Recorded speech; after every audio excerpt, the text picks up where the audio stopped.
Hey, hi, hello. So normally on this channel, I'm the host. I'm the one making the videos, creating the content, interviewing my friends, people I know in the community to learn about their background and their career. So this video is a little bit unique and I just wanted to introduce it so that when you go into it, you understand the context. This interview is actually an interview of me. My friend Dushka is interviewing me about my past relationships. I hope you enjoyed it. It's a little bit different than anything I've filmed before.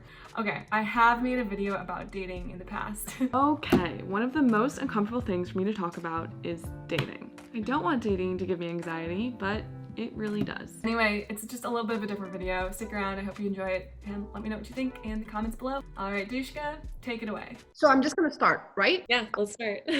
I believe that we confuse codependency with love. And I think that part of the reason is because we learn codependency from everyone. We learn codependency from the dynamics our parents teach us, from the dynamics our peers teach us, the dynamics that we learn through our own relationships, pop culture, rom-coms, songs, basically what everything teaches you is, in order to have real love, you have to neglect yourself. And I've been following your trajectory really closely. We talk a lot, you update me, and you recently had this, like, I feel like I saw sort of like an arc where you were like not feeling great about yourself and then spent a lot of time alone and did a lot of self-examination, which I thought was just so beautiful to see from my own vantage point. And then you met this guy, and you had to make a lot because of any relationship, but also because in the middle of a pandemic, you just had to make a lot of like really, really big decisions over someone that you just met. And I just want to say that if it had been me, I probably would have, taken a deep dive in and like completely neglected myself. So seeing you and what you did was just so, I felt so, I just found it admirable. And we talked a lot, you and I, about how that felt to you. And so that's a little bit about what I want people to see, because this experience of unlearning what you know about love and putting yourself first and loving yourself so that you can give your best self to someone else is just very difficult to manage. So anyway, that's enough of me. I want to ask you some questions, and I think that it would be really great for your viewers to maybe get a very quick overview of like what you learned in your past breakups and like, basically like before you met the guy that you're with, that I don't know if you want to mention by name, so I'll let you make that call. Absolutely. Okay, so first of all, I wanted to say thank you for even coming to me with this opportunity. I feel really recognized. I really appreciate that. And it's absolutely something that I've been thinking a lot about. And so I'm very happy to have this conversation and to be able to share it with even more people. So I am too. I think I, for one, have so much to learn from you. So I'm pretty sure a lot of people will find this valuable. Thank you. Thank you so much. I've had probably, I think there's 3 relationships prior to the current one. I'm in with my boyfriend, Mike, who I don't mind mentioning. And he's actually, there's a video I just posted of us from our trip in Maui that anyone can go check out if they wanted to. But I think there's 3 that I want to talk about because they're the 3 that come to mind for as far as like the most important lessons I learned in relationships. Mm-hmm. First goes all the way back to high school. My first relationship, the first time I ever felt like I loved someone. And that relationship ended horribly. And it was a relationship that made a huge impression on my life in like such a significant way. And it ended poorly. I felt very hurt by it. I felt like I was lied to. My worst self came out after sort of going through that. I do want to say that we all have that relationship in high school where we were like, what was that? Yeah. That was awful. I was awful. Everything was awful. Looking back on it, I feel so horrible about how I went about it, but I also knew I was just trying my best. I knew that like I was hurt, and that's all I could really understand. And I'm actually really grateful now, looking back on it. I'm really grateful that I had that experience at that point in my life, because I know people go through experiences later on in life where there's like cheating or there's lying or like something happens and they're older and they haven't had that experience. And I think that I was able to learn a lot from it back then that I would take with how I would react to if that were to have happened to me again now. So I learned a lot from that relationship, and it took me a really long time. And I'm actually very grateful for having it had happened, and even having it happen and ending in such a horrible way, because I know I've gotten better with my relationships because of it. So you say it took me a really long time. I just want to be specific. What took you a really long time? To really understand what that relationship meant to me, or like why I reacted the way I did. I was really hurt. I felt like alone in many ways, misunderstood, embarrassed. Like there's all these feelings that I guess like I had never felt in that sort of way before that I was trying to navigate. And I'm serious, like it took me a long time to really navigate that, and I'm on the other side, and you do get through it. Like we're people, like that's what we do. We like I'm a survivor. Like that's sort of how I like talk about myself. Like when something is hard in my life and I'm confronted with a challenge, like I'm gonna get through it because I'm gonna do whatever I can do to survive and to be better. And it's so easy to forget that feelings are temporary. Like whatever you're feeling, whatever that is, it's going to pass. And I think that when you are in the throes of heartbreak, it just feels like it's forever, like you're going to feel this way forever, and it isn't. And to me, one of the big learnings of my life is that now whenever I feel awful, I'm like, this is just temporary. And I think that that's a really helpful thing. Like we are survivors. We're a very resilient species. And just the last thing I think about that first relationship that kind of comes to mind with me when we're thinking about this sort of codependency, self-love kind of conversation is that like I really like looking back, like hadn't discovered who I was yet. And so I think I really put a lot of my happiness onto like someone else, other people, like my friends, and I, that's probably why I felt the way I did back then as well, because I was like, I'm hurt because of this other person and what happened, and therefore I'm not happy and can never be happy kind of thing. But that's just not how it works. When you have a healthy relationship and you lose the relationship, it's very painful. But at the end of the day, you still have yourself. If you have a codependent relationship, you feel you have nothing. You feel like you don't exist. And it's just a completely different level of heartache. So I think that it also helps to know that the more self-possessed you are, the more you are in possession of yourself and your own interests, the more you can navigate, your relationships. Yes, absolutely. So that was relationship one. The second one I want to talk about was one that I had probably in my like mid-20s, early to mid-20s kind of age. And that was also a long-term relationship. And the thing that I got out of that relationship that I really hold on to is that I really learned that in any sort of disagreement or any sort of confrontation you have with another person, that both of you have something you can work on to be better. And it's never just one other person. And I learned this from that relationship because the person who I was with was always that person, like he had learned in his life the importance of that. And that's maybe another sort of tangent we can go on, but like it really showed up in our relationship. And he was always the first one to be like, you know what, Alexa, you're right, I could do this better. And oh, wow, that's fantastic. It's like the people you're closest with, like you can kind of like show up and be your worst selves with. And especially with those people you're like, I'm right, like you're wrong, like no, like I'm right about this thing. But really you both have something that you're probably right about and that you both can work on and be better. And so that relationship and him learning that really had a big impact on me. And so I really take that with me now. And I'm super grateful for learning that from that relationship. And also when you give yourself away to another person, not being right is a measure of your worth. So it's very difficult to accept being wrong or to say, you know what, I can work on that too. There's an element of generosity in that because you disassociate it with your worth. And that's also a very, very difficult thing to arrive at. Once you arrive at it, being wrong is a lot less painful. Yeah. But there's a thing that you're defending and it's not really being right. It's your worth. That's a hard one. I can't tell you how difficult of a lesson it was, and it still sometimes is. Like I still catch myself feeling so right about something, and then I remember like, yes, and like I probably could be better in one way or another, and like I should think about that. You're like, fine, okay, I could, yeah, it's about me too. Yes, exactly. So that's one of the biggest takeaways I took from that relationship. And that relationship also ended in a very different way. It was a lot more sort of mutual. And I was really grateful for that as well, because with my first relationship, I was really upset around how it ended, and that we like couldn't remain friends or any, this was like someone who was like, had a big impact on my life. Like how could we not have any sort of relationship after that, even though it's not romantic? Like, you made an impact on my life. Like thank you. Like I'd still, that still means something to me. So I'm grateful for my second relationship to still have that. I have a friend who I love, who actually, who tells me that we should teach people how to end relationships, because most of our relationships, most of them end. The worth of a relationship is not measured by how long it lasts. And then we just assume that it's supposed to end explosively. And there are ways to say it's time for this to end, and I can navigate my way out of this relationship with grace. Yeah, I like that. There's definitely something to that. I think a lot of people could benefit from.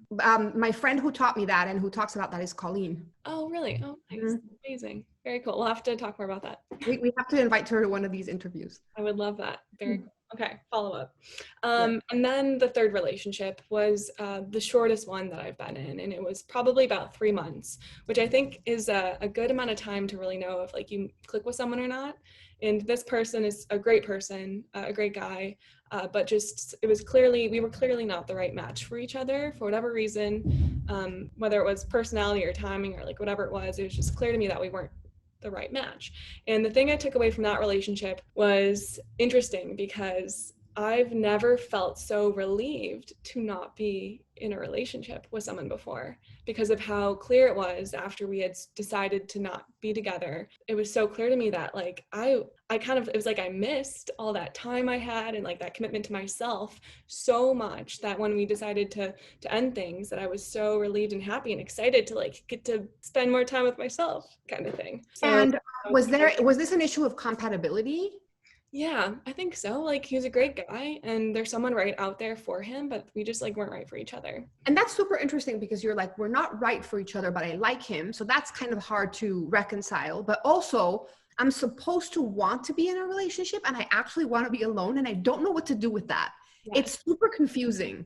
Yes, exactly. I've been through that several times and it's always like, what's wrong with me? I'd rather be alone. And that's a difficult one. It's beautiful to be alone. And that's the thing. I was just like, wow, like I'm excited to like be alone again for the first time. And I've had these 3 relationships and I've learned a lot along the way, and there's been big chunks of time in between them. And I've also struggled with my own fair share of like sadness and frustration and wanting to be in relationships and like wanting love and like wanting partnership and all of that.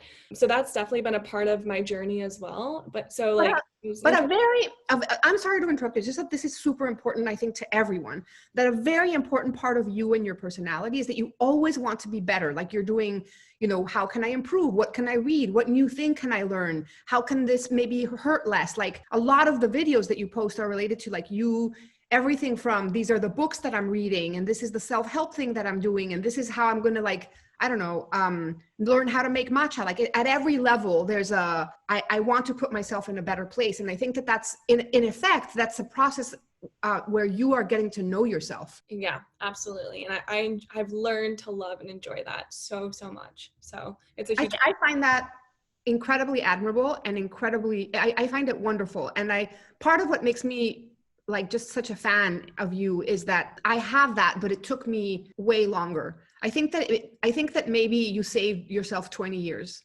Wow, thank you. Yeah. I'm like, I love this. And why didn't I know this when I was like, why didn't I know this 20 years ago? Think about the things I could have picked up and learned. And it was just harder for me to learn that being alone was super cool. Yeah. Well, what's interesting about all this, that first relationship that I had that ended horribly and I was hurt for a very long time, that was over a decade ago.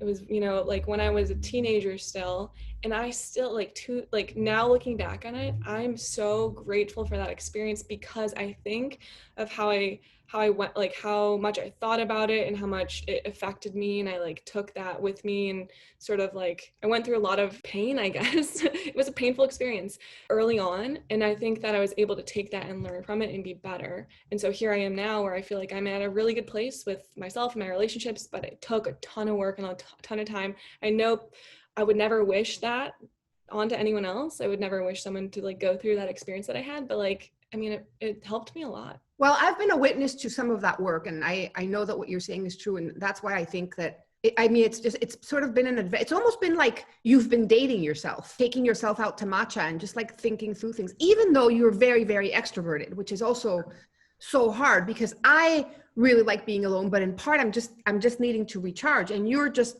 sort of like plowing through it because you want to get to know yourself better. And I think that that's very, very cool. Thank you. Thank you so much. Okay, so then you meet Mike. Oh, what are you interested in? What I would like people to hear, and I think that what's most useful is how you meet this guy that, I mean, what I saw was that you right away were like, this is a big thing. This is not, I'm going to wait and see. You were like, oh my God, this is huge. And I feel like after that, you started making decisions that never betrayed this you that you had found. So you were like, this is the guy, this is huge. And yet I have found things and learned things about myself that I'm not going to neglect. So I would really love to hear how you manage that. It's interesting because I think it's just something that you kind of feel like it's a feeling. So it's kind of hard to describe. I've had a really, what I would say, like a fairly hard time dating in San Francisco. Like I felt like it's been difficult. And I think that's in part for a couple of reasons, but one of them is that I'm just really picky about like who I would want to date and like see in a more serious way. And I think kind of goes back to like knowing yourself well and what you want, what you're looking for, right? So when Mike and I connected, I had already sort of like understood like what I was looking for. So we met in Hawaii, which is where he lives right now, for pretty much like kind of like a 24 hours. Like we met one day. And then after that, we just started talking every day after that. I certainly thought like, oh no, like I met this great person. He lives in a different state, like this is it, like this always happens, like you meet someone cool and then like it doesn't work out. But like we kept talking, like it felt natural, like normal. Well, a couple of things. First is he didn't live in a different state. He lived like halfway across the ocean. Yeah. Because Hawaii is not the same as like, going up to Oregon. Exactly. It's not so much that you're picky, I think, but it's like when you're happy with yourself, you have to find someone that can improve on that. Right. And that's what makes it really hard, because you're like, I'm happy with myself. And I already saw that the last relationship I was in, I prefer to be with myself. So if I can't find someone who improves upon that, what's the point? Yeah. And I think that that's a very, very healthy way to get into a relationship, because you're not coming at it needy or desperate or feeling like you need someone to help you or rescue you or save you. You're not rescuing someone else. You're just like, I'm happy and I want to share this happiness. And if you can't improve on what I already have, I really don't see the point. And I think that that's an important point to make. Yeah. And you know what? The last relationship, the one that like just wasn't the right one, I had just had that, let's say like 6 months prior. So that was my last experience. So then when Mike and I were talking and coming up with ideas and things to do or talk about, it was just like, whoa, like this is sort of like where he's like my yes and person that I was really looking for. You're like, I don't know what this should feel like. And then you meet Mike and you're like, whoa. Yeah. It was just like we were so on the same page about everything. And basically we lived across the ocean, like you said. We were talking every day and it was really fun and enjoyable. And it was just like, it felt easy. It took deliberate planning on behalf of both of you to navigate the relationship in the middle of the pandemic. So basically you were like, there's things that I need to set aside and big decisions that I need to make in order for this to work. So what do I do? And I witnessed that too. And I felt that was also like pretty remarkable. Yeah. Tell us about that. So basically, Mike and I met in January. We talked every day after that for a number of weeks. And then he suggested, after realizing he had PTO in February, he suggested like, hey, like, I have this time off, like, would you want to try to get together again? Do you want to like meet up? And I was like, I have time off too, like, why not? And he was like, you could come back to Maui. I could come to San Francisco. And then he remembered that I really wanted to go to Kauai. Like, I really wanted to visit another island in Hawaii. And so he had recommended that. And I was like, yeah, let's do that. And, I thought about it for a couple of days. And then I think it was like 3 days later, we booked a trip there for that long weekend. And actually, in between Mike. At this point, I'm like, I have to meet him because I need to check this guy out. Yeah. Like, he's going to have to meet kind of the parents. Exactly. Yeah. And I think basically the second time that we had met was in Kauai, which was such an adventure and like the best trip of my life. And I think you have to be really careful about like meeting up with someone that you've only known for a little bit and like a place like that. I'm an adult and I know what I'm doing and I know how to get through situations that if I'm not comfortable with something. And this was something that was really clear to me that this was going to be a great trip, and we'll figure out if we get along or not. And if If we don't, I think it'll still be a fun trip and we'll be okay, but we'll just see how things go at the end. But I basically, love how you're like, but beware of paradise. yeah, I mean, be careful. Paradise can make it seem like there's things in the relationship that aren't actually there. You have to be realistic. But so something else I wanted to bring up is I went on a date with a guy a couple times before Mike. This was probably in the winter at some point. And I remember it was so clear to me that this person just like wasn't right, because we'd gone on one date and I'd mentioned to him something like, he had recommended maybe we go grab a beer after work. And I told him, I was like, I don't really like beer. I like tasting it. Like, we could do that. Like, that's fine. But like, I don't really like beer. We'll do it this one time. And then the next time that he'd asked to go out on a date again, he basically said the same thing. Do you want to grab a beer? And I was just like, don't you remember? Like, I don't like beer. Like, why did you suggest we get beer again? And it was just so clear to me, like, this person was not a right match for me. Like, he didn't even remember that thing that was sort of so simple. And so with Mike, it was like he remembered a lot of things of what I said. And he remembered that I really wanted to go to Kauai. And so like that's what he suggested we do. And I just felt really recognized and that he was listening. And that made a huge, huge difference for me. I think being listened to is quite the gift. Yeah. After that Kauai trip, yeah, it was just things kind of blossomed after that, I guess. We were long distance pretty much we've been long distance for a majority of our relationship, which has been interesting for me because especially when I was younger, I was like, long distance isn't for me. I can't do it. But I think, again, especially as you get older and the more you know yourself and what you're looking for in relationships, the less that matters and you make things work. And so, not only are Mike and I in a relationship long distance, but it's during a pandemic. And so that's been really an interesting added layer. And it really hasn't changed how we feel about each other, and this is the first relationship I've been in that I truly feel like is easy, and that at any point you could be like, this is, I mean, any part of what you said, you could have been like, this is too hard. Right. And it's super interesting because with all of the complications that anyone would find daunting, you're like, it's so easy, which is a super interesting paradox. Exactly. I feel like I've known it's supposed to be that way, but it's totally different when you just feel it. And that's, yeah. Well, then in the course of this relationship, you decide that you're going to go spend some time with him in Hawaii. And basically what I see, because you tell me, but also because I see what you post, I basically see this like perfect love story that is suitable for a movie. And you're in Hawaii and like there's pictures of you two in the sunset, but also mostly it's not just beautiful places and everything, but like you guys look incredibly happy and into each other. And then you decide to come back. You're like, I need to go back to San Francisco. So anyone else in the middle of a pandemic, super happy in this idyllic place would have been like, I'm going to just like, this is a new life. I'm just going to stay here. And you decide to come back. And that is a super interesting decision that you made. So I want to hear about that because I think that's where the crux of the story is, where you're like, I can't lose myself in this. Yeah. And this is exactly how our conversation started before we decided to make a video about this. It's because I had a number of people, like quite a lot of people on Instagram and people who I know personally who were like, Alexa, why did you leave? Why would you leave Hawaii? Like it looks like, yeah, like you said, it's like this beautiful trip. You're living in paradise. We're in a pandemic. San Francisco is like in lockdown.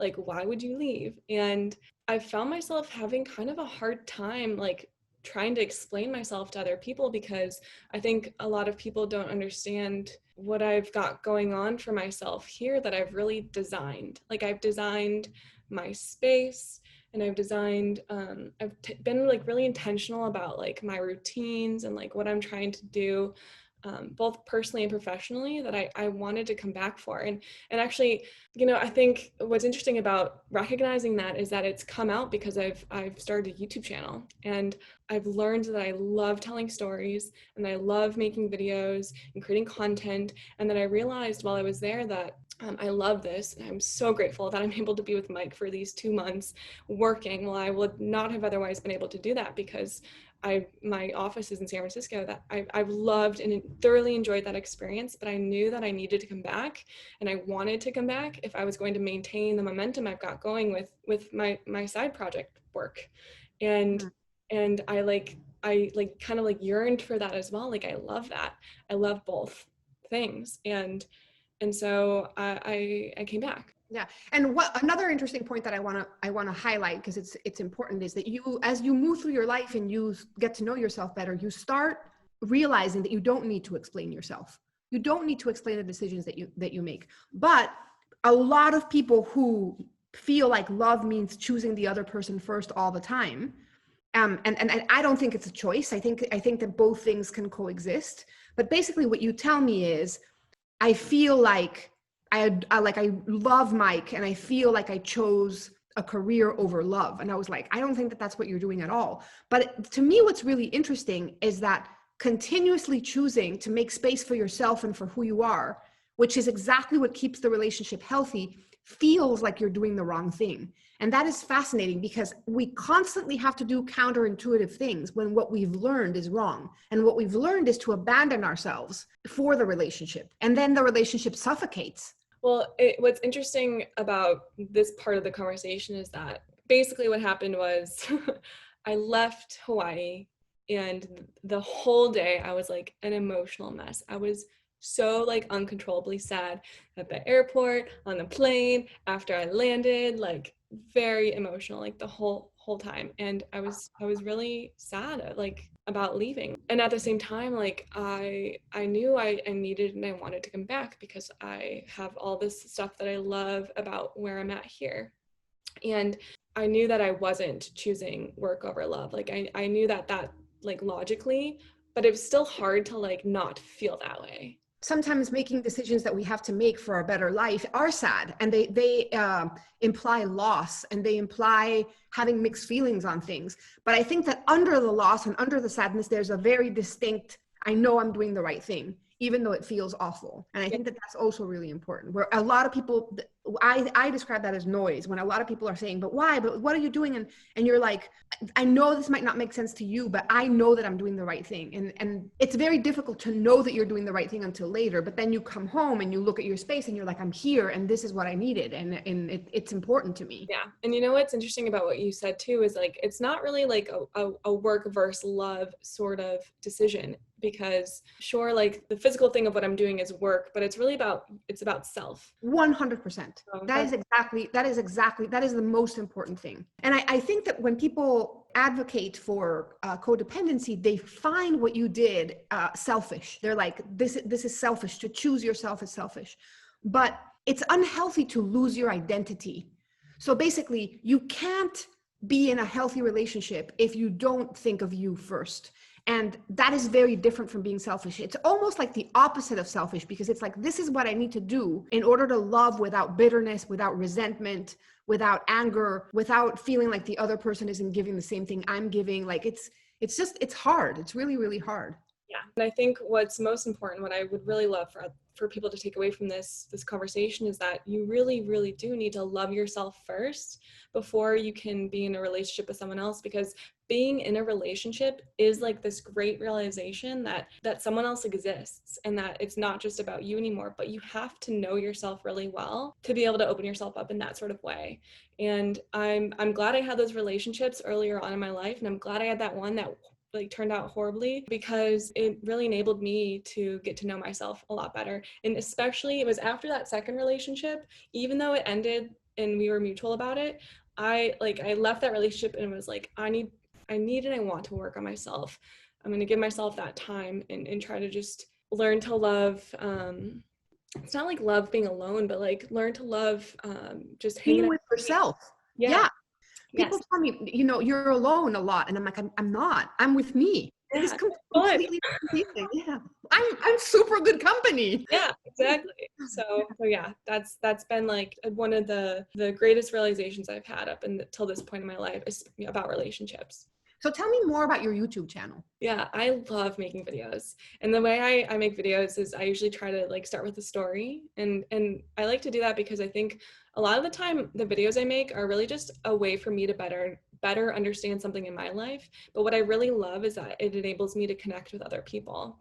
And so it's not the same with my writing. We've talked about this, but it's like literally word by word, like what I feel. It's like I create because it's how I get to know myself, but it's also a form of connection. Yeah. And so something that I know really well professionally is design and product design. And so I've been making videos about product design, careers in tech, life, like living in San Francisco, that sort of stuff. And so I've been building a community on YouTube, making videos about that sort of stuff. And then I come in and I'm like, let's do codependency, which has nothing to do with your channel, but you've got this down. But it kind of does. The 3 pillars of my content right now is product design, careers, and then life, because I think a lot of it just kind of flows together for me. Like a lot of what I've learned in life, like I directly apply that to my professional work and how I think and solve problems. Absolutely. Well, on that note, thank you so much for talking to me. I think that many people will find this valuable. You have no idea how hard it was for me to like grasp so many of the things that we've talked about. I've also found that you learn something and then you basically fall off the wagon and have to learn it again. So this would have been useful for me 20 years ago, but I'm pretty sure it will continue to be useful. So it's just a good thing to remember. Yeah. And just, again, thank you so much for wanting to have this conversation and asking me these questions, because it is something that I think a lot about, and I'm happy to share and talk about it, because I know that like I've, whenever I've opened up about something difficult, I know that it feels good because someone else often like resonates with it. Exactly. If what I learned that really hurts can possibly make things easier for someone else, I owe it to everyone and to myself to like put it out there. Yeah, exactly. So just, yeah, thank you for wanting to have this conversation. Thank you for putting up with me. Okay, bye. All right, bye. Bye.